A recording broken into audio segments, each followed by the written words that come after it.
while Robert was being beaten. And finally, the third tier, those who were to a lesser extent aware of what was happening to Robert, or should have been aware of what was happening to him, and did nothing. The most important question that we faced, and which I think will be the centerpiece of the trial, whenever that is, will be, what did Robert die from? The latter question has been answered to my satisfaction and to the satisfaction of the grand jury by the Onondaga County Assistant Medical Examiner, Katya Merkulova. Robert died of massive beating to his body, both externally and internally. Several of his internal organs were bruised. His hyoid bone was fractured. His thyroid cartilage was ripped. He also died as a result of repeated restrictions to his airways, causing severe brain damage. And finally, he died by choking on his own blood. Our investigation revealed that in addition to the tape beating, which you probably have already seen, Robert was beaten on 2 prior occasions between 9/07 and the time of his death, within minutes of his arrival at Marcy. Our investigation further revealed that there was no provocation by Robert Brooks that would have precipitated any physical response whatsoever, never mind the physical response that was inflicted upon him.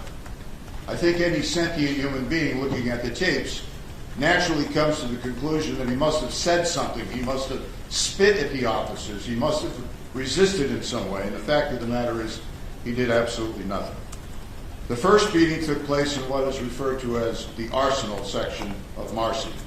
It's the first enclosed structure that Robert entered after disembarking the bus from Mohawk.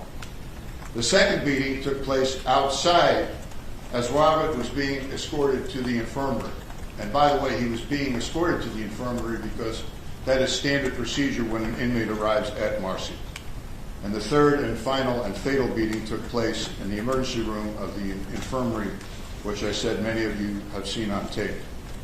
Indicted for murder in the second degree under a theory that they acted with depraved indifference to human life and caused Robert's death are former Marcy Corrections officers Anthony Farina, Nicholas Anzalone, David Kingsley, Christopher Walworth, and Matthew Gallagher. They face as potential punishment life in prison.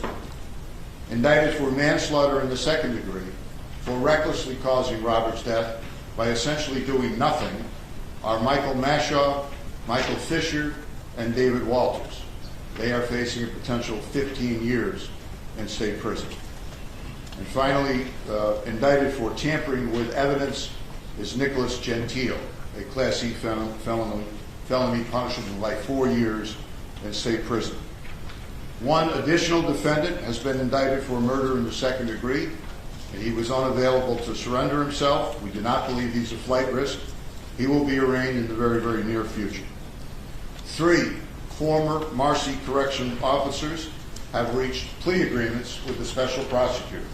I will not reveal their names nor their plea agreements until such time as they appear in court and enter their guilty pleas. At least 2 current or former Marcy employees and at least 1 current or former Mohawk employee are still under investigation, and the grand jury is still sitting and still able to hear evidence. I would advise them to seriously consider cooperating with the special prosecutor. That, of course, is their choice. I want to thank very much the governor of the state of New York, Kathy Hochul, for her assistance both logistically and financially. She has given me every resource I need to successfully conclude and bring to justice in this case. I want to thank Chris Marticello, who is Assistant Superintendent of Docks. He has answered every question. He has done every request we have made of him. The state police have been outstanding in their investigative work, as they have been throughout my 45-year career as a prosecutor.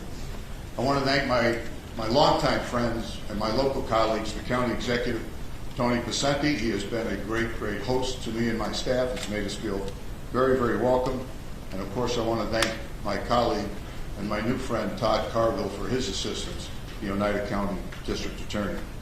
I want to thank my team, who I just introduced. I want to give a special thanks to 23 members of this community who selflessly gave of their time and cautiously and very, very deliberatively went over this case and returned this indictment. I want to thank Robert Brooks, Jr. I don't know him very well. This is the second time I have met him. He strikes me as an extraordinary young man, and he has been very, very gracious and supportive of me and my team. I want to also thank Jared Ricks, who was Robert's brother, Robert Brooks, the deceased's brother, and also Robert Ricks, who was Robert's father. I remind everyone that all of these defendants are cloaked with the presumption of innocence, and they will get their day in court at some time in the very, very near future. I want to turn the microphone over to a couple of people. I'm going to start right now with New York State Police Superintendent Stephen James. Sue? Good afternoon. Thank you, District Attorney Fitzpatrick and your staff. As the DA mentioned, essentially his office, through the special counsel responsibilities, assumed special counsel investigation of this case. They immediately went to work. They worked closely with the members of the state police to put this case together. And certainly, as he said, it's not done, but I thoroughly appreciate the work and the professionalism that they put forward. I want to acknowledge the assistance that we received that was provided by the Onondaga County Medical Examiner's Office as well. So the state police, they were notified of Robert Brooks's death in the early morning of December 10th. Our investigation started immediately, led by our Bureau of Criminal Investigation right here within the Troop D area. We committed a significant number of resources in this case, which included the expertise and the support of our Special Investigations Unit, our Forensics Investigation Unit, and our Forensics Video Multimedia Unit. We expended a significant amount of resources and hours conducting extensive interviews, collecting evidence, and analyzing hundreds of pieces of evidence. We investigated more than 400 separate leads that were emanated from this case, and we executed 16 search warrants to date. These numbers, they illustrate the extraordinary efforts that our members dedicated to this case and our efforts in collecting basically information to get to the truth and providing answers to the family. I commend all of the members for their hard work. And I just want to close by offering my sincere condolence to the family of Robert Brooks.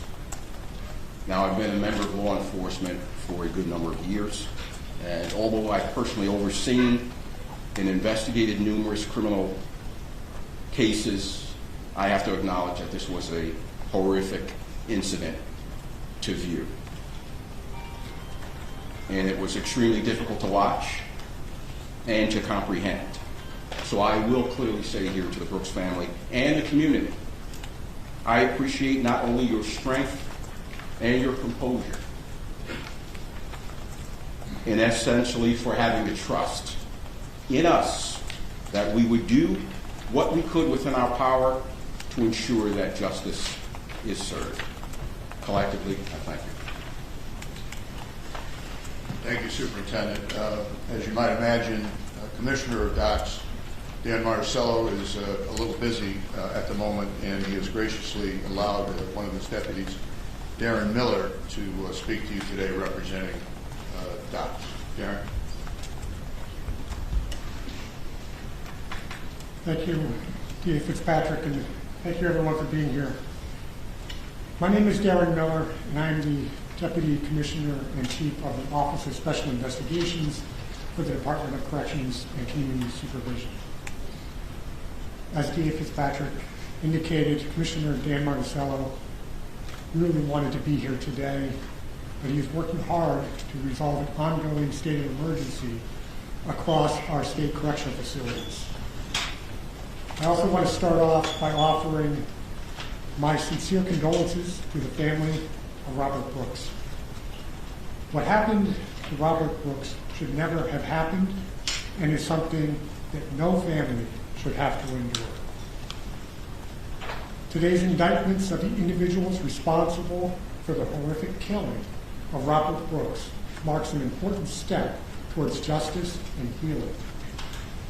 From the moment when we in OSI discovered the horrendous body-worn camera footage of these tragic events, Commissioner Marticello has said that the individuals responsible for this reprehensible act must be held accountable, and that this atrocious behavior cannot be normalized in our state's prison system. Today's indictments show that nobody in the department is above the law. I want to thank Governor Hochul, DA Fitzpatrick, State Police Superintendent James for their leadership, and express our gratitude to all of the investigators and prosecutors who have worked tirelessly on this case to date. Commissioner Marticello and the entire department's leadership team understands that this is a moment that requires swift and transparent prison reform, not simply words of comfort and empty promises. This work has already begun in docks, with an emphasis on a system-wide change and changes that will improve transparency and accountability. This includes expansion of the body-worn and fixed camera systems across all of our facilities, improved training, and the expansion of our investigative, analytical, and medical capabilities. We are also undergoing an independent cultural review, and we are working closely with Governor Hochul and our unions to address the ongoing staffing crisis. This is a starting point to ensure that nothing like this ever happens again. But the changes we're proposing require a long-term and transparent commitment. We in DOC stand steadfast to promote a culture that provides safety for all in our care, from the incarcerated to staff, and all are treated with dignity and respect. Everyone should have the opportunity to improve their lives, pursue second chances, and seek better outcomes for themselves and their families. This opportunity was denied to Robert Brooks by the individuals indicted today. This is an opportunity now for meaningful change arising from this tragic event. The department will continue to work closely with DA Fitzpatrick and his team of prosecutors and the state police to ensure that there are criminal convictions and justice. The governor and the department are committed to transparent and accountable reforms. We all must be better than this. And today's indictments are one positive step in that direction. Thank you. Darren, thank you. Also present here, I just want to identify for the reporters, Steve Schwartz, who is the attorney for Robert's family, Jared Ricks, who is Robert's brother, Mazel, I don't want to butcher your last name, Mazel Shortino, who's also Robert's son, and Robert Ricks, the father I spoke to earlier. I don't believe he's here, but speaking on behalf of his dad, is an outstanding young man that I'd like to ask to come up and say a few words to you, and that's Robert Brooks.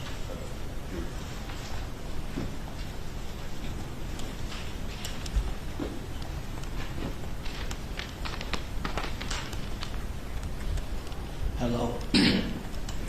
Hello, everyone. My name is Robert Brooks Jr. In December, I had to witness a brutal beating of murder by New York correctional officers. Earlier this month, I got news by the medical examiner. It was very painful, but unsurprised news that my father's death was ruled a homicide. After today, I witnessed over 10 New York correctional officers finally face crime charges. I will never get my father back. The men have robbed me of that opportunity. Still, indictments are an important step toward accountability. These men murdered my father. It was on video. The whole world got to see it. Waiting months for these charges have been extremely hard, but these men need to be prosecuted and convicted of the crimes they made. But even these convictions are not enough. Any person with authority who allows abuse and violence to go on for so long also needs to be held accountable. And I pledge, and my family pledges, to not stop until we see change into how our state prisons are operated, and that this no longer has to go on anymore, and no one has to face what me and my family have faced. My father's death will not be in vain. Justice for Robert Brooks. Thank you. Thank you, Robert. And as several people have already said, on behalf of every New Yorker, God bless you, and we're so very sorry about what happened to Dad. I'll take questions. I'm going to take every question, so there's no reason to jump all over. Just tell me what news agency you're from and to whom you'd like to direct the question, sir. To you, I'm with the Associated Press. Could you speak a little bit about the redacted name, the person who's not in custody? Are they actively seeking to avoid arrest, or can you? No, it's one individual. I'll charitably say it was a misunderstanding by his attorney. My recollection is that he was clearly told to be here, but he had a commitment that I'm not going to go into, and he is due to surrender himself next week. Obviously, if he doesn't surrender himself, he'll be arrested and hopefully remanded without bail. And he's a CO? He's a corrections officer. So he'll be coming in at a different time? Yeah. Jared, we don't have a date, right? 24th. So we'll notify the press if you want to be present for his wedding. Thank you. Andrew, I'm sorry. I did have another question. I mean, we heard from Robert folks here in regards to actually calling on higher powers to be also held accountable. Sure. What are your thoughts on that? I don't know if you have anyone specific in mind, but it sounds like people who are in charge of the correction officers involved. Honestly, I think it's very, very gracious on Robert to speak in those terms. You notice when he talked about justice. He wasn't talking about vindictiveness or vengeance, but he's entitled to retribution, as is any crime victim survivor. There are the obvious disturbing things about the tape, the beatings, but there's a lot more disturbing about the tape. And to me, the disturbing is the sense of normalcy, the way that everyone was just going about their business as if this was acceptable behavior. And I think that's what Robert is talking about. And it has to be done. I mean, my job, I'm focused. I intend to convict these defendants. That's my focus. Everything I've heard from the governor is that she's very acutely aware that there's a systemic problem that needs to be addressed. And it's not just Marcy. You see what's going on around the state. And the Inspector General, by the way, is also in the process of conducting an investigation. So, Can I ask one more thing? Sure. There was a lot of noise inside both of the courtrooms and outside the courtroom. Right. Supporters of Robert Brooks saying that they were very concerned that bail was set too low. This is New York. If you get bail on a case, you should, after you do a novena, just say thank you, Your Honor, for setting bail. Bail is not an issue in this case. Case is not going to be decided because someone's locked up for 8 months or 9 months until the case comes to trial. These guys aren't going anywhere. So, Andrew? I imagine the videotape is very valuable evidence to the case, but to think that it may not have existed because those officers didn't intentionally record their devices, it was by happenstance. Wondering the value of the tape, but also the fact that they might have not been seen doing it if they didn't record it. There's no question that one of the ironic features of this case, and the grand jury found, the officers were not aware that they were being taped. That's going to be proven beyond a reasonable doubt at trial. So it begs the question, if the Axon didn't have that feature of recording the previous 30 minutes and saving that into the cloud or whatever they call it, would we be here today? Robert, in my judgment, would have gone to see Attorney Schwartz, and Attorney Schwartz would have said, well, I don't know what happened.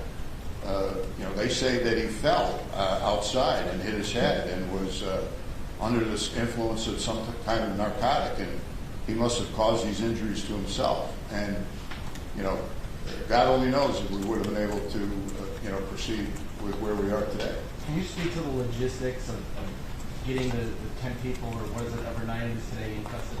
Well, that was done masterfully by the state police with the assistance of the Oneida County Sheriff's Office. Once the indictment was unsealed, the defendants prearranged locations with their attorneys, surrendered. Those without attorneys surrendered anyway. And the state police at, I think, 4 or 5 various locations throughout upstate New York managed to get them to report. Yes, in the back. Hi, I'm with WPTV, the NBC affiliate here in Utica. I'm just wondering if plea negotiations would be entered into at any point? A prosecutor has an ethical obligation to attempt to resolve a case before trial, and I'll certainly do that. But I'm not going to do that until I speak with Robert Brooks Jr. and the rest of his family. And if I do that, I certainly am not going to tell you, with all due respect, I don't discuss plea negotiations. It's not ethical to do that. Yes, straight ahead. I'm with CNY Central's Channels 3 and 5 in Syracuse. Just wondering, when this was presented to members of the grand jury, what was their reaction if they sat and listened to the presentation and watched? Unfortunately, I'm not allowed to discuss what happened in the grand jury. I can tell you without any revealing of confidential material, they were human beings. Their reaction, I suspect, is very similar to any person looking at that tape. It's difficult to watch. At the table here, sir. Yes. Me? Yep. Hi, John Moss here from the Post here in Syracuse. If Brooks didn't say anything to them, he didn't spit on them, he didn't do anything, why did they do this? Why did this happen? Well, that's the ultimate question. We're going to have cooperating witnesses that will testify about that, John. I'm going to say that for trial. There's no valid explanation. Even if he did spit on them, even if he did say something offensive about them or their family, there's no justification for what they did.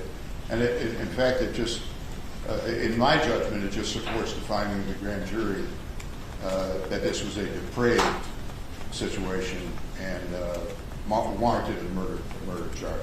Yes, sir, right here. Hey, New York, thank you for your time.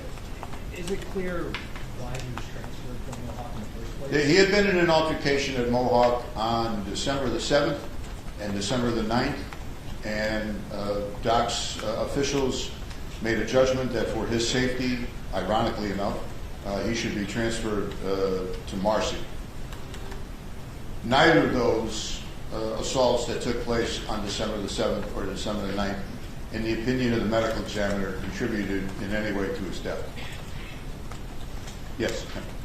You were appointed to this case. Have you ever seen anything like this in your 30+ years of prosecuting? Say again. You were appointed on this. Have you seen anything like this in your 30+ years of prosecuting that's caught on video and just is brutal? All right. Well, last chance. I feel like I'm Trump. She looks wonderful, but I can't hear a word she's saying. You were appointed to handle this case. Have you ever seen anything like this before that was caught on tape as brutal as it is? Have I ever seen anything? Well, I think the superintendent took the words out of my mouth when he said he'd never seen anything like it. My 2 assistants, Jared and Jed, they've watched the tape several dozen times. I've only seen it once, beginning to end, because every other time I started to watch, I walked out of the room. So I guess the simple answer is no. All right, ladies. Yes. Sorry, from 13 Graham News in Rochester. Hi. Just to make sure I'm being accurate, the defendants today, how many of them made bond? I don't know the answer to that. I apologize. At least 6 of them made bond in court, and I don't know about the rest of them. You can check online. Right here at the end of the table, and then all the way back. Hey, Prosecutor Fitzpatrick, J.B. Nicholas, Freelance News. You've been a law enforcement officer your entire life. You send people to prison every day.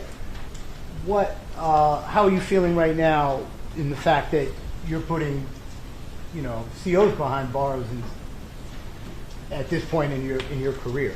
Okay, a little premature to say I'm putting anybody behind bars, but you can ask me that, 8 months from now after the verdict, and I'll tell you. I'm not putting anybody behind bars. They put themselves behind bars if they're convicted. How about this? Did you, as investigating law enforcement, did you face any special obstacles or any challenges that you don't usually face in investigations? No. The it's a fair question. Were there any obstacles, any pressure, any type of? I've got pressure put on me by one person in this case, and it's that young man sitting right there.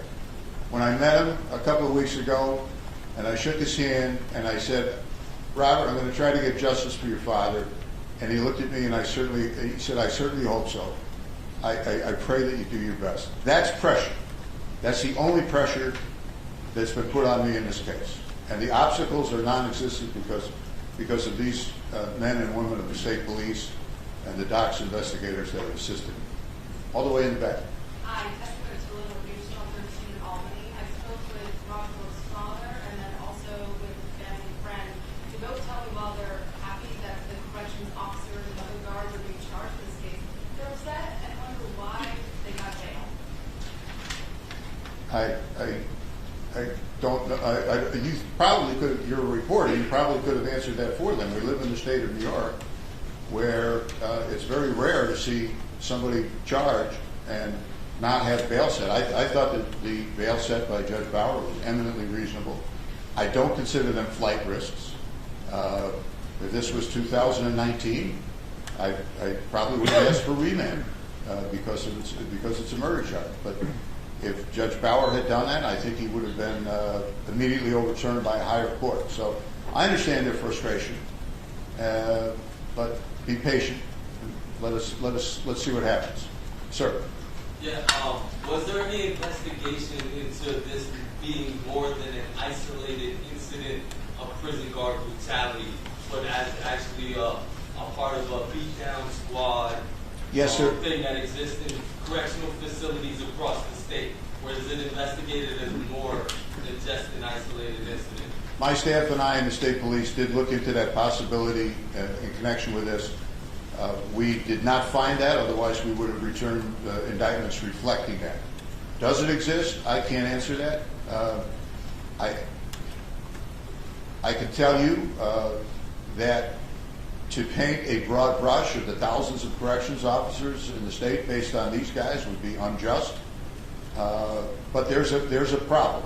When people are milling around, watching a guy being beaten, being dragged around like a piece of meat, and doing nothing other than filling out paperwork, there's a problem that needs to be addressed, and I think the appropriate people are addressing that. But to answer your question directly, no, we did not find evidence that this was something normal that would happen at Marcy. Some of these officers, though, are accused of other acts of violence in their jobs. That's why the Attorney General recused herself. Does anybody have any questions for anyone behind me? I don't want to keep everybody. I know the superintendent has other things to address. So. Prison.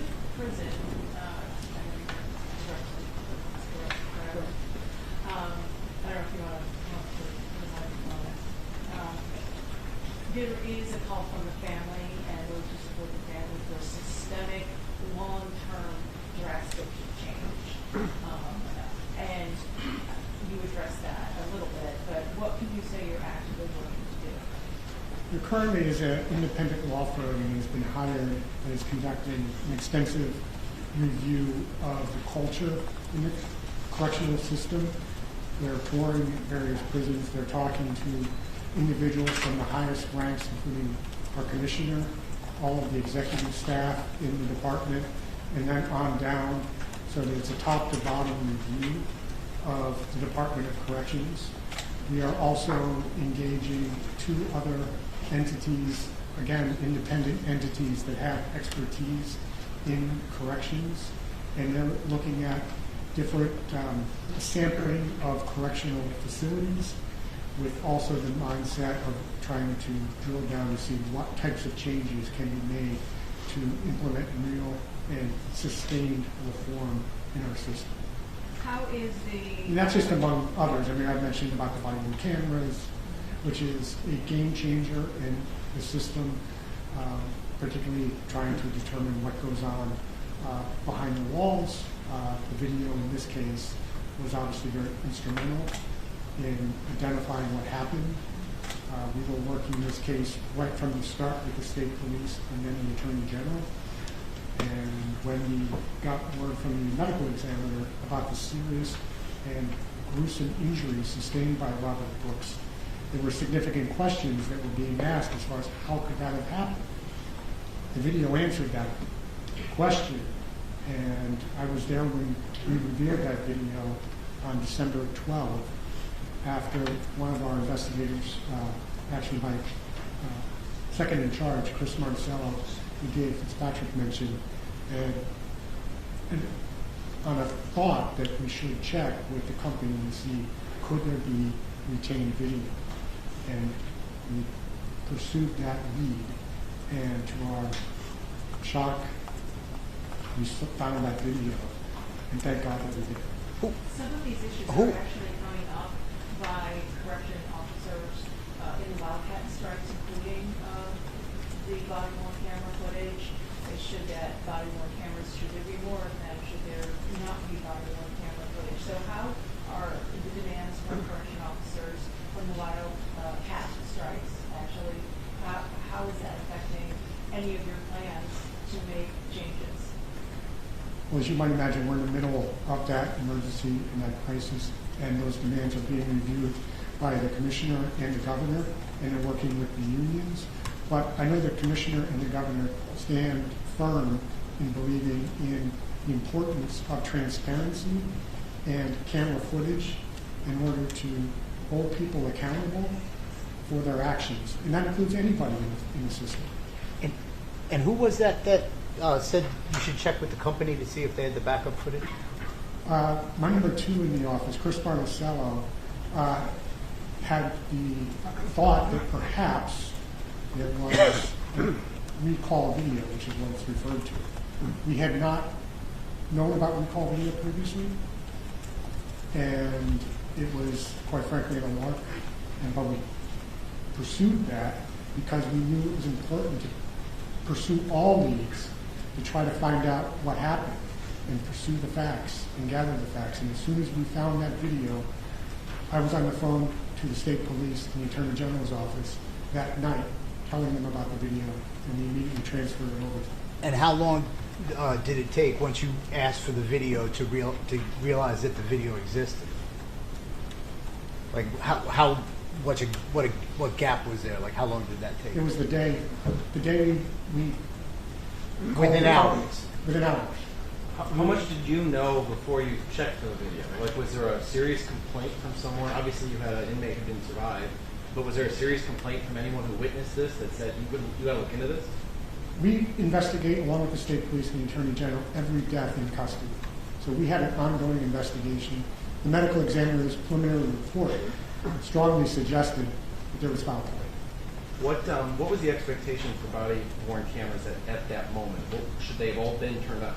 Correct. Why didn't body cam cameras capture the first 2 beatings? The technology is such that it only went back 30 minutes. So the first you see Robert is 30 minutes before some corrections officers turned on their body-worn cameras and were attempting CPR on him. Does that make sense? Right, when he's outside, that's 30 minutes before he's dead. Yes. But how do we know about the first 2 beatings? We know because of witnesses that have been cooperative with the special prosecutor. And I'm sorry, can I just follow up with one more question? One of the issues that people have highlighted that has contributed to guard violence is the disciplinary system that DOCS has for employees, roundly criticized as ineffective.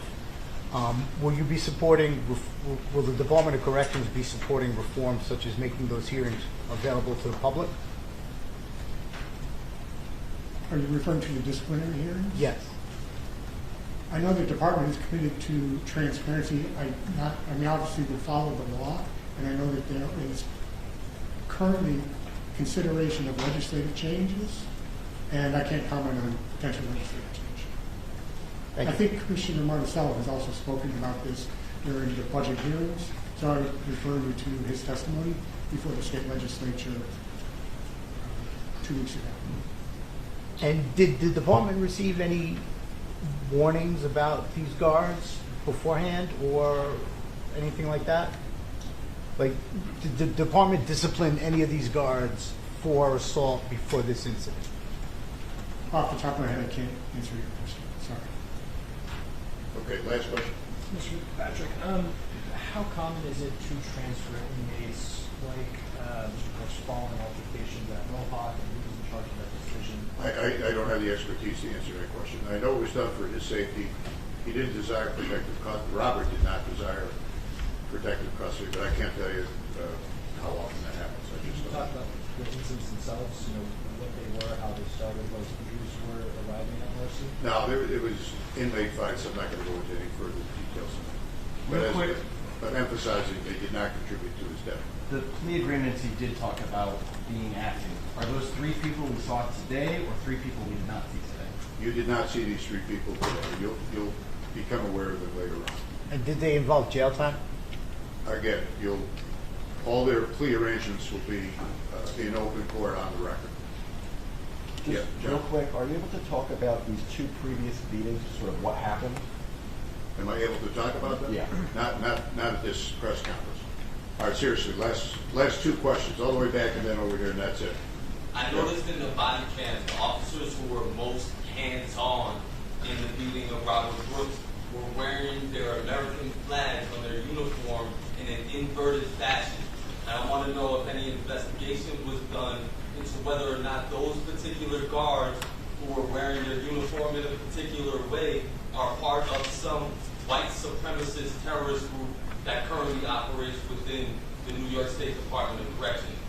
Grand jury found 0 evidence of that, and I certainly would have Or announced was it. there questions into why they wore their flags on their uniform in a different way than all the other officers in the facility? Well, some of the defendants were questioned extensively. I don't know if that question was raised specifically, but again, there's no evidence that this was a crime of racial animus. There's no indication, there's no audio on the tapes, but there's no indication that racial slurs were used. And in terms of inverted American flags, that's not part of my case. Last question over here. Yeah, my math, Sean Mills, Daily Sentinel and Rome. My math might not be correct, but initially after this, Governor Hochul ordered I believe 18 or so employees to be terminated from docks. But I don't think that the 18 names or mentions of charges here. Are there some people from the scene that we found not to be culpable? Well, as I indicated, there are 3 unidentified people that have already reached plea agreements with me, and there are at least 3 other individuals that are still under investigation. So it's the governor's decision to fire people over here, my decision, grand jury's decision to charge people with crimes and to convict them beyond a reasonable doubt. Thank you all. Are they all terminated on that? Mr. Miller might be the answer to this. I believe they're all terminated. Pending termination, some had to resign. But we're going through the arbitration process as a matter of the collective bargaining agreement. So not all of them, only Mr. Farina is actually gone. The others are going through the process of termination. I believe there are maybe 2 that have resigned. I'm going off the top of my head, so. But they're going through the process of They're going termination. through the process by which they're bound to pursue. That's only going as of today.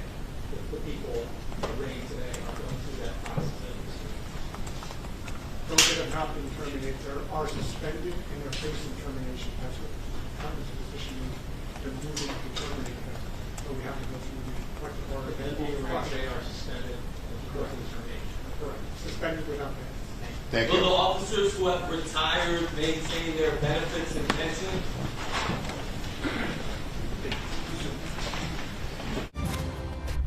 This has been breaking news.